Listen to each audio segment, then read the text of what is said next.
আজকে আমি আমার ডাইনিং টেবিলটাকে খুব সুন্দর করে সাজিয়ে নিয়েছি আর তার সাথে আজকের এই রকম একটা ওয়েদারে রান্না করেছি দারুণ দারুণ কিছু মজার খাবার।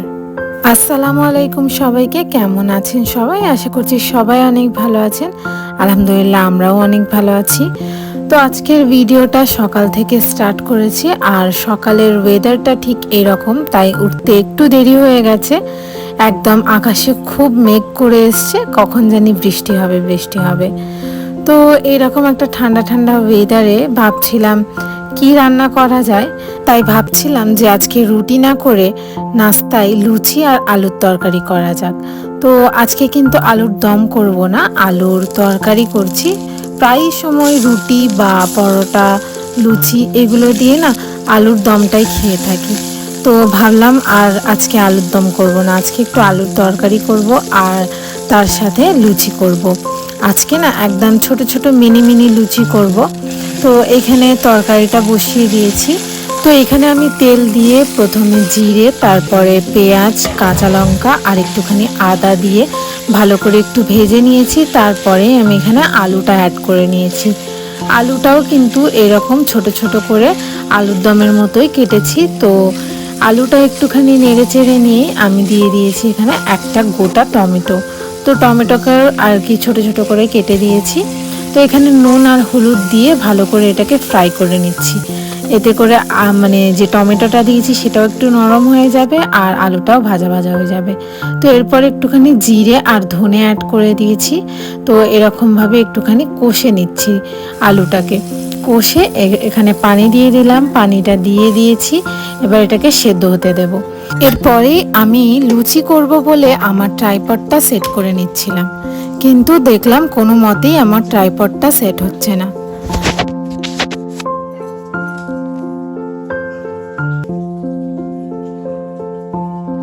তারপর দেখলাম আমার ট্রাইপডটা পুরোটাই ভেঙে গেছে। মানে এমন জায়গায় ভেঙেছে যে ট্রাইপডটা আর স্ট্যান্ড করে আর কি রাখা যাবে না। তো তাই জন্য ওতে আর কি ক্যামেরাও সেট করা যাবে না, আর কোনো মতেই অন্য কিছু দিয়েও আর কি ট্রাইপডটা ঠিকভাবে সেট করা যাচ্ছিল না। মানে একদমই বেকার হয়ে গেল আমার ট্রাইপডটা। আর এই ট্রাইপডটা আমার একদম নতুন কেনা ছিল আর খুবই পছন্দের আমার, এই কালারের জন্য। তো কিছু আর করার নেই, নতুন আরেকটা কিনতে হবে। আপাতত আমি একটা আমার যে বড় স্ট্যান্ডটা, সেই স্ট্যান্ডটা লাগিয়ে মানে এই ভিডিওগুলো শ্যুট করে নিয়েছিলাম। কিন্তু আমি বেশিরভাগ আমার ভিডিওতে যে শ্যুটগুলো করে থাকি সেইগুলো সবই কিন্তু ওই ছোট ট্রাইপডটা দিয়ে। তাই জন্যই এই ট্রাইপডটা ভেঙে যাওয়াতে তো একটু মন খারাপ হয়েছিল। কিন্তু এই ট্রাইপডটা না অল্প একটু ভাঙাই ছিল, যেহেতু আমার বাবু সারাক্ষণ নিয়ে খেলে বা ধরে আর কি ছুঁড়ে ফেলে, তো ওর কারণে সামান্য একটু ভেঙে গেছিল। কিন্তু আমি সেটাই আর কি ইউজ করছিলাম, যেহেতু নতুন জিনিসটা। কিন্তু হঠাৎ করে দেখলাম আজকে ভেঙে গেল, তো মনটা ভীষণ খারাপ লাগছে। কিন্তু কিছু করার নেই, আপাতত ওই বড় স্ট্যান্ডেই করছি। আর এখানে আমার লুচিগুলো বেলে নিয়েছি, খুব ছোট ছোট লুচি বেলেছি আমি। তো দেখতেও যতটা সুন্দর লাগে আর খেতেও ভালো লাগে, তাই জন্যই ছোট ছোট লুচিগুলো করা। আর এই যে এখানে আমার আলুর তরকারিটা হয়ে গেছে। তো এরকম না একটুখানি প্রেস করে করে আলুগুলোকে ভেঙে দিচ্ছি, এতে ঝোলটা না একটু গাঢ় হবে আর খেতে টেস্টি লাগবে। ওপর থেকে একটু গরম মশলা আর একটু ভাজা জিরের গুঁড়ো আমি ছড়িয়ে দিয়ে নামিয়ে নিয়েছি। তো যে লুচিগুলো আমি বেলে রেখেছি, তো সেইগুলো এখন আমি তেলে ছেঁকে নেব। তো লুচিগুলো আমি না বেলে আগে রেখে দিই, তারপরেই ছাঁকি। নাহলে না একটা একটা লুচি বেলে একটা একটা যদি ছাঁকতে যাই তখন কিন্তু লুচিগুলো আমার ফুলতে চায় না। আর টেম্পারেচারটাও তখন মানে ঠিক রাখতে পারি না তেলের, কখনো লো করতে হয়, কখনো হাই করতে হয়, কখনো পুড়ে যায়। এই জন্য আগে থেকেই আমি কিন্তু আমার লুচিগুলো বেলে নিয়েছি। আর এটা আমি প্রত্যেকবারেই করি যাতে আমার লুচিগুলো ফোলে। তো এখন একটা একটা করে আমি লুচি ভেজে নেব। তো যেহেতু ছোট প্যান বসিয়েছি না, তো একবারে কিন্তু খুব বেশি লুচি ছেঁকে নেওয়া যাচ্ছে না, এরকম 3টে করেই ছেঁকে নিতে হচ্ছে। আর এইরকম ছোট ছোট লুচিগুলো না বাইরে স্ট্রিট ফুড খেতে গিয়েই খাওয়া হয়েছে।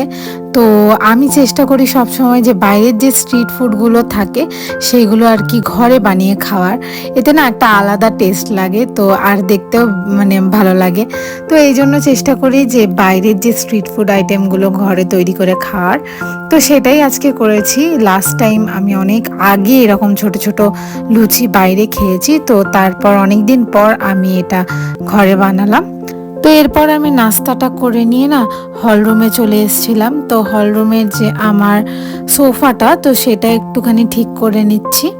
তো এই সোফাতে যে কভারটা লাগিয়ে রেখেছি, তো এটা সোফা কভার না, কিন্তু এটা একটা ডিভানের কভার। তো সেটাই আমি মানে সোফাতে বিছিয়ে রেখেছি। আমার মনে হয় কি সোফার যে কভারগুলো হয় চারিদিকে লাগানো থাকে আর একটু ভারী টাইপের হয়, তো তার জন্য আমার ধুতে অনেক কষ্ট হয়। তো এই কারণেই আমার এই সেটটা কেনা। এটা এত হালকা আর এত সুন্দর লাগে দেখতে, এত রংচঙে, এই কারণে এটা নেওয়া। আর খুব মানে সহজে ক্লিন করা যায়, এই কারণেই আমি এটা আর কি নিয়েছি। আর এটা সব থেকে একটা ভালো দিক হলো ডিভান সেটের সাথে কিন্তু কুশন কভারও দেয়, তো আমাকে আলাদা করে কোনো কুশন কভার কিনতে হয় না। তো এরপরে আমি এখানে ডাইনিং টেবিলটা সেট করার জন্য চলে এসেছি। তো অনেক দিন ধরেই না ডাইনিং টেবিলটা মানে সাজানো হয়নি, তো আজকে আমি আমার পুরনো কভারটা তুলে দিয়ে এখানে আগে গ্লাসটা মুছে নিচ্ছি ভালো করে। তো প্রথমে আমি স্প্রে করে কিন্তু একটা কাপড় দিয়ে মুছে নিয়েছি, তারপর আর একটা কাপড় দিয়ে আমি এটা সেকেন্ড টাইম মুছছি যাতে গ্লাসটা চকচক করে। তো মানে বেশিরভাগই আমি গ্লাসগুলো একটা নিউজ পেপার দিয়েই আমি মুছে থাকি যাতে চকচক করে, কিন্তু আজকে ছিল না, তো সেই কারণেই আমি একটা অন্য কাপড় দিয়ে মানে মুছে নিয়েছি। তো আমি এখানে একটা খুব সুন্দর মেরুন কালারের আর তার মধ্যে খুব সুন্দর প্রিন্ট করা একটা টেবিল কভার এখানে পেতে নিচ্ছি। তো খুবই আমার পছন্দের এই টেবিল কভারটা, আর আজ ফার্স্ট টাইম এখানে পেতেছি। আর এই রানারটা আমি তার উপরে পেতে দিয়েছি, এই ডেইজি ফুলের রানারটা। অ্যাকচুয়ালি ডেইজি ফুল কিনা আমি ঠিক বলতে পারছি না, আর যদিও রানারটা একটা কাপড়েরই তৈরি। আর এটা দেখতে এত সুন্দর লাগছিল আমার কাছে, জানি না আপনাদের কাছে কতটা সুন্দর লাগছে, তো আমার কাছে এটা খুবই সুন্দর লাগছিল। তো মাঝখানে কিছু দেওয়ার জন্য এখানে সব সাজিয়ে নিচ্ছি। তো প্রথমে একটা ট্রে রেখেছি, এটা একটা মার্বেল এফেক্টের ট্রে, খুব সুন্দর দেখতে লাগছিল। আর তার সাথে এই সুন্দর একটা ভাস রেখেছি, ফ্লাওয়ার ভাস। আর এই ফ্লাওয়ারটা, তো এই আর্টিফিশিয়াল ফ্লাওয়ারটা আমার আগের ভিডিও যারা দেখেছেন তারা তো জানেনই, এটা আমার আগের একটা মানে ফুল, তো সেটাই আমি এখানে লাগিয়ে দিলাম। আর এই মাগটা রেখে দিয়েছি। আর এই যে লাইটওয়ালা যে বটলটা, এই বটলটা কিন্তু আমি প্রায়ই সময় প্রত্যেকটা ডেকোরেশনে ইউজ করে থাকি। কেন জানি না, এই লাইটটুকুই মানে খুব আর কি আই ক্যাচিং ব্যাপারটা আর কি রাখে, তো সেই কারণেই এইটা আর কি সব জায়গায় দিয়ে থাকি, দেখতেও খুব সুন্দর লাগে।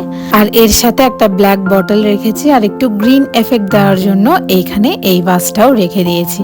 তো কেমনটা দেখতে লাগছে আপনারা কমেন্ট করে জানাবেন। তো আমার কাছে তো খুবই ভালো লেগেছে। আর এখানে আমি দেখাচ্ছি যে আমার ফল সিলিংয়ের যে মানে ব্লু লাইট আর যে ওয়ার্ম লাইটটা জ্বালানোর পর যে রাতের যে এফেক্টটাতে কীরকম লাগছে সেটা আপনাদেরকে দেখাচ্ছি।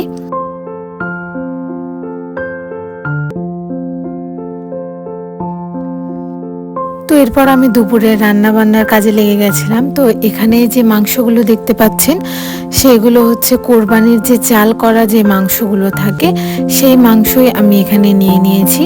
কারণ হঠাৎ করে খিচুড়াটা করছিলাম আর কি ওয়েদারের কারণে। তো এখন তো এত তাড়াতাড়ি ডিপ ফ্রিজ থেকে মাংস বের করে ফের ওটাকে ডিপ ফ্রোস্ট করে ওটা রান্না করা অতটা আর কি সম্ভব হবে না, কারণ এত কম টাইমে তো মানে মাংস ডিপ ফ্রিজের মাংস আর কি গলে না।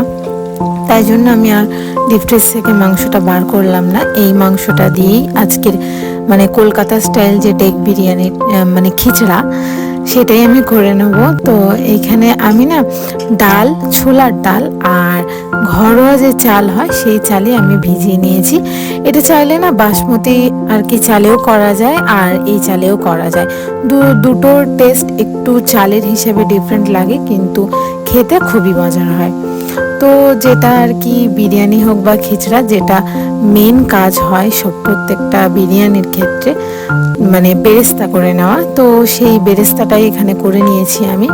তো এরকম লাল লাল করে বেরেস্তাটা করে তুলে নিচ্ছি। তো এই বেরেস্তাগুলোকে না আমি মানে এরকমই রেখে দেব না, কারণ এই বেরেস্তাগুলোকে তুলে নিয়ে একটা প্লেটে ভালো করে রেখে ছড়িয়ে ঠান্ডা করে নেব। তো এই তো এখানে আমি বেরেস্তাগুলোকে এরকম ছড়িয়ে ঠান্ডা করে নিয়েছি।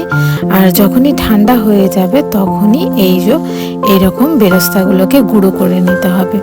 এতে যে মানে যে ঝোলটা হয়, যে ইয়াখনিটা হয় বিরিয়ানির, সেটা কিন্তু খুব টেস্টি হয়। আর যে মানে নিচের লেয়ারের যখন ভাত তোলা হয় সেগুলো আর কি খেতে ভীষণ মজার হয়। আর এরকম একটা একটা সুতোর মতো পেঁয়াজও মুখে আসবে না, এই কারণেই এই গুঁড়ো গুঁড়োটা করে নেওয়া। আর পেঁয়াজটা কিন্তু অতটা মানে বেরেস্তাটা অতটা ঠান্ডা হয়ে গেলে এই জিনিসটা আর হবে না, হালকা গরম থাকতে থাকতে এটা করে নিতে হবে। তো এখানে আমি চালের প্রিপারেশন নিচ্ছিলাম। তো এখানে পানিটা ফুটে গেছিলো, তো পানিটা ফুটতে দিয়েছিলাম, ওতে একটুখানি তেজপাতা, দারচিনি আর এলাচ দিয়ে দিয়েছি, আর তার সাথে একটু লবণও, আর যে ডালটা আমি ভিজিয়ে রেখেছিলাম সেই ডালটা দিয়ে দিয়েছি। আর এরপরে আমি চালটা অ্যাড করব। তো এখানে মাংসটার প্রিপারেশন নিচ্ছি। তো প্রথমে তেল দিয়ে আদা রসুন দিয়েছি আর সমস্ত রকম মশলাটা দিয়ে দিয়েছি। আগে কিন্তু পেঁয়াজ দিইনি আমি, যেহেতু আমি বেরেস্তা থেকেই একটুখানি পেঁয়াজ এতে দেব। তো এখানে ওই বেরেস্তার পেঁয়াজটাই দিয়ে দিলাম, আর দিয়ে দিয়েছি সামান্য একটু পানি। পানিটা না দিলে তো মশলাগুলো সব ধরে যাবে, তো এই কারণে পানিটা অ্যাড করা। তো পানিটা অ্যাড করে আস্তে আস্তে কিন্তু এই মশলাটাকে ভালো করে কষিয়ে নিতে হবে, যেহেতু মাংস তো আমরা এতে দিয়ে মানে গলাবো না, তো সেই কারণে এই যে মশলাটা হচ্ছে সেই মশলাটা যেন আর কি ভালো করে কষা হয় সেইটা আর কি দেখতে হবে। তো মশলাটা ভালো করে কষিয়ে নিয়েছিলাম। কষিয়ে নেওয়ার পর এখানে যে মাংসটা আমি তুলে রেখেছিলাম একটা জায়গায়, সেই মাংসটা দিয়ে সুন্দর মতো কষিয়ে নিচ্ছি। আর এখানে আমি যে বললাম যে ডালটা আগে দিয়ে দিয়েছিলাম, যেহেতু ডালটা হতে একটু সময় লাগে তাই জন্য ডালটা আগে দিয়েছিলাম। তার হয়তো 5 মিনিট পরই ওটা ফুটে গেছিলো, তারপরেই আমি চালটা অ্যাড করে দিয়েছি। আর এখানে আমার যে মাংসটা সেটাও আমি কষিয়ে নিয়েছি। এবারে দিয়ে দিলাম অল্প করে পানি। তো এতটা পানি দিচ্ছি যাতে করে আমার মানে ফুটে ফুটে কিছুটা মশলা মাংসের ভেতরেও ঢুকে যায়, আর হচ্ছে একটুখানি যেন আমার ইয়াখনি থাকে। তো আলুটা এখানে আলাদাভাবে আমি সিটি করে নিচ্ছি। তো এখানে আলুগুলো দিয়েছি, নুন আর একটুখানি জাফরং দিয়েছি, আর অল্প একটু কেওড়া জল, আর একটু হচ্ছে মিঠা আতর দিয়ে দিয়েছি। তো এগুলো সব দিয়ে আর একটুখানি ভালো করে নাড়িয়ে আমি সিটি করে নেব দুটো সিটি করলেই না মানে আলুটা ভালোভাবে গলে যায়, আর মানে 70% গলে যায়, আর বাকিটা তো দম হবে তখন গলেই যাবে। তো এখানে সিটি করে নিয়েছি, আর আমার এখানে চালটাও হয়ে গেছে। চেষ্টা করবেন একটু শক্ত শক্ত নামাবার, কারণ চালটা তো ফের আরেকবার দমে হবে। তো আমি কিন্তু শক্তই নামিয়েছিলাম, কিন্তু আরও বেশি হয়তো শক্ত নামাতে হতো, কারণ আমার খিচড়াটা একটু সামান্য আর কি মানে গেলো হয়ে গেছিলো। তো চাল আর ডালটা ছেঁকে নেওয়ার পর আমি এখানে বিরিয়ানির জন্য মানে খিচড়ার জন্য, বারবার বিরিয়ানি বলছি, খিচড়ার জন্য আমি এখানে সব সাজিয়ে নিচ্ছি।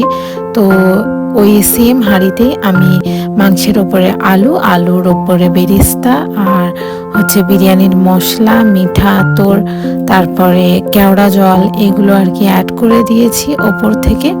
চাইলে এখানে মাওয়াটাও অ্যাড করা যায়, কিন্তু আমার কাছে ছিল না তাই জন্য আমি অ্যাড করিনি। আর তারপরে এবার আমি ভাত আর ডালটা এখানে ওপর থেকে দিয়ে দিলাম।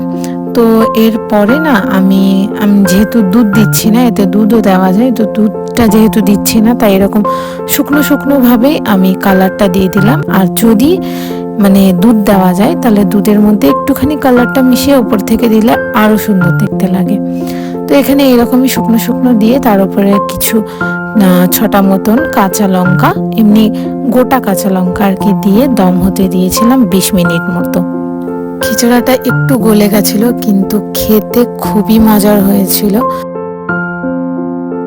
তো আজকের ভিডিওটা কেমন লাগলো আপনারা কমেন্ট করে জানাবেন। আর আমার ভিডিও যদি ভালো লেগে থাকে আপনাদের, তাহলে আমার এই ভিডিওটাতে অবশ্যই একটা লাইক করে দেবেন আর আমার চ্যানেলটাকে সাবস্ক্রাইব করে দেবেন। তো এখানেই আজকের আমি আমার ভিডিওটা শেষ করে দিচ্ছি। তো সবাই ভালো থাকবেন, সুস্থ থাকবেন। আল্লাহ হাফিজ।